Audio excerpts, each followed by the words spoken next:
On June 23rd, 2025, at approximately 12:45 p.m., the Orange County Sheriff's Office received a call from a woman stating her boyfriend had been smoking drugs and had held her against her will at knife point all night.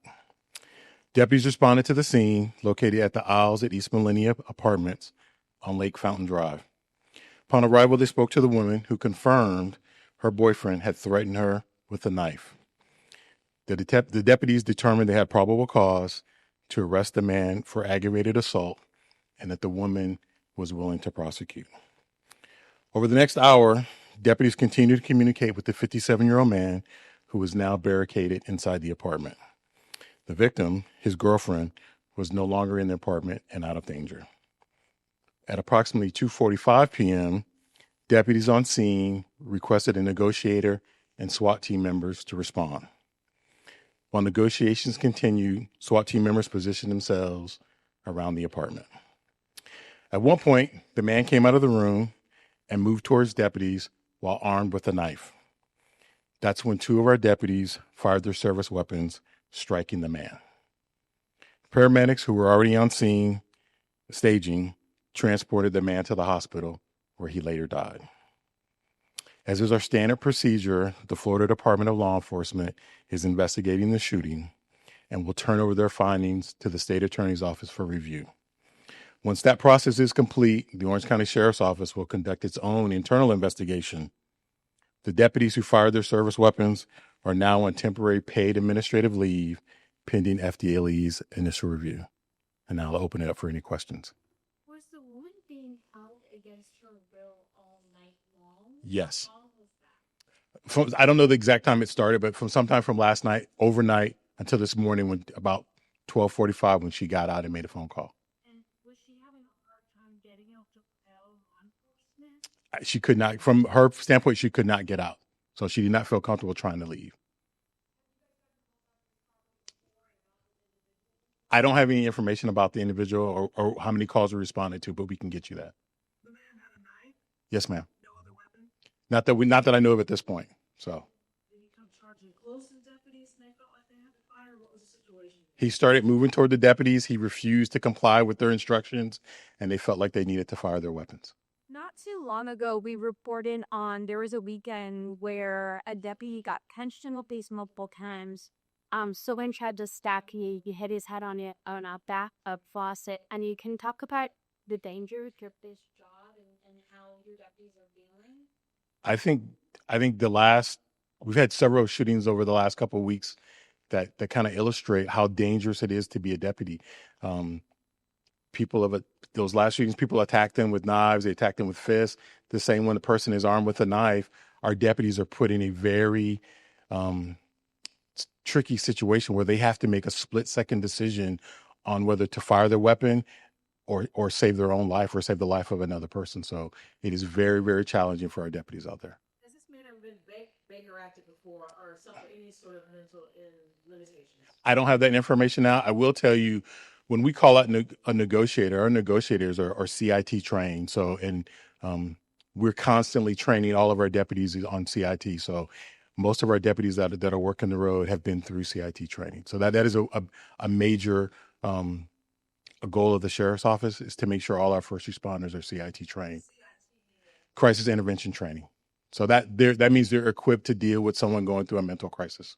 Were there any other people inside the house or prior to, as this woman was trying to get away from this? Not that I know of. Not that I know. I haven't been reported on any children or anything like that. Just her.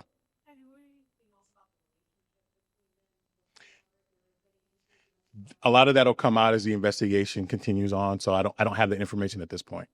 And just out of there, she was being held against her will inside the apartment, but at some point was able to get out and make the phone call. Yes.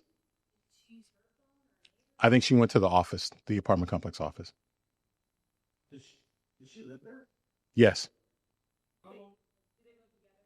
As far as I know, yes. So, or at least he stayed that night. So. How long between when deputies made first contact with the suspect and when SWAT entered? Approximately 3.5 to 4 hours before. Well, that's the whole incident. So, like I said, we got the call at 12:45. Deputies responded immediately. They get there, they try to talk. They eventually requested a negotiator and SWAT team members, and they arrived shortly after 2:45. And how is that woman doing? Was she harmed at all? Not that I know. I don't have any status on her injuries or if she sustained any injuries.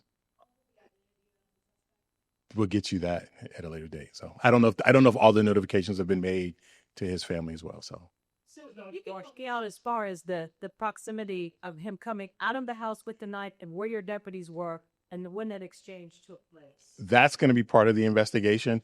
But what I will tell you, someone can close the distance with a knife very, very quickly. If you go back to 2 of the last shootings we had, those were inside of a bedroom, inside of an apartment. Somebody can close that distance very, very rapidly. The distance that we are now is within our reactionary gap, where I would be very concerned if one of you had a knife and started moving toward me.